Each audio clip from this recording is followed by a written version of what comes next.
In the depths of existence, beyond the reach of thought, beyond the grasp of mind, there lies a truth so profound that words can only point to it like fingers pointing at the moon. It is the truth of your being, the essence of all that is, was, and ever will be. Not a philosophical concept, not a religious doctrine, but the very ground of existence itself. Look around you. What do you see? A world of infinite complexity, endless forms moving in an eternal dance. Mountains reaching toward the sky, oceans surging with timeless rhythms, countless beings pursuing countless destinies. Everything appears separate, distinct, divided. This tree, that bird, you, me, all seemingly independent entities moving through space and time. But is this reality? Or is it the most magnificent illusion ever conceived? Before you answer, before you think, before you reach for the familiar comfort of learned concepts, pause, be still, look deeper. Who is looking through your eyes right now? Who is aware of these words as they form in your mind? Before thought arises, before judgment appears, there is awareness, pure, pristine, untouched awareness. This awareness is not personal. It is not yours or mine. It is the universal consciousness expressing itself through seemingly individual forms, like waves arising from the ocean, each appearing unique, each seeming separate, yet all made of the same vast waters. What we call consciousness is not generated by the brain, is not contained within the body, is not limited by form. It is the other way around. All forms arise within consciousness. All experiences appear in consciousness. All thoughts dance in the space of consciousness. But why don't we see this? Why does unity appear as multiplicity? Why does the infinite appear as finite? Because of three fundamental veils that obscure our true nature. The first veil is identification. We identify with the body, with thoughts, with emotions, with memories. We say, I am this, or I am that, never questioning who this I really is. Like an actor so immersed in a role that they forget they are acting, we have forgotten our true identity. The second veil is conceptualization. We live in a world of concepts, of mental labels, of learned divisions. We split reality into good and bad, right and wrong, pleasure and pain. But these divisions exist only in thought. Reality itself knows no divisions. The third veil is materialization. We believe in the solidity of the material world, in the permanence of forms, in the reality of time and space. But modern physics tells us what ancient mystics have always known. Matter is mostly empty space, time is relative, and reality is far more mysterious than our senses suggest. Everything in existence moves according to three primary energies, three fundamental forces that shape all experience. First is the energy of awakening, the force that moves toward truth, toward clarity, toward understanding. It is the light that illuminates, the wisdom that reveals, the silence that speaks louder than words. Second is the energy of becoming, the force of creation, of manifestation, of dynamic movement. It is the power that builds civilizations, that drives evolution, that propels life forward in its endless dance. Third is the energy of inertia, the force of unconsciousness, of resistance, of sleep. It is the weight that holds things in place, the darkness that obscures, the comfort that keeps us bound to the familiar. These energies are not good or bad.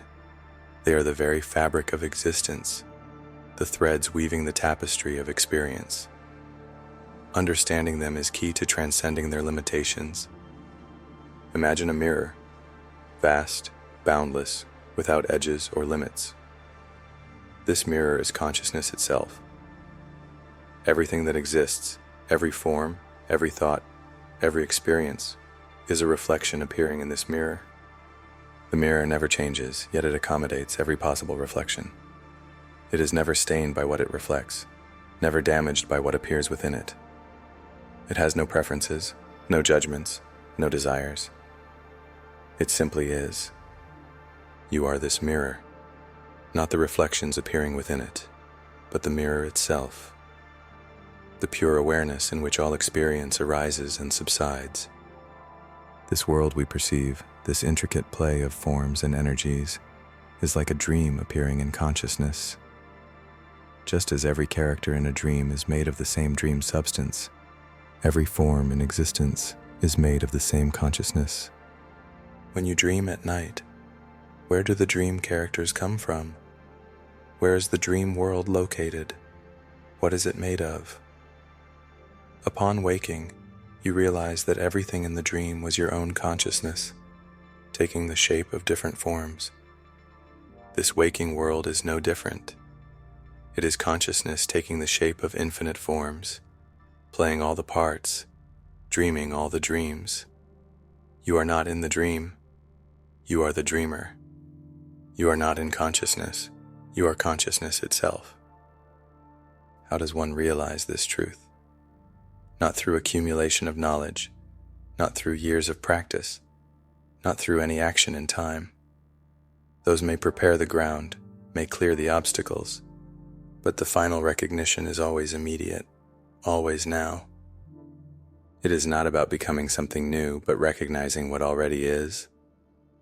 It is not about reaching some distant state, but waking up to your present reality. It is not about adding something to yourself, but seeing through the illusion of the separate self altogether. The path is simple, yet profound.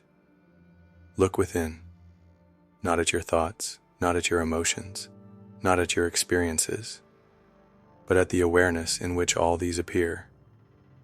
Who are you before thought arises? What is present when all else falls away?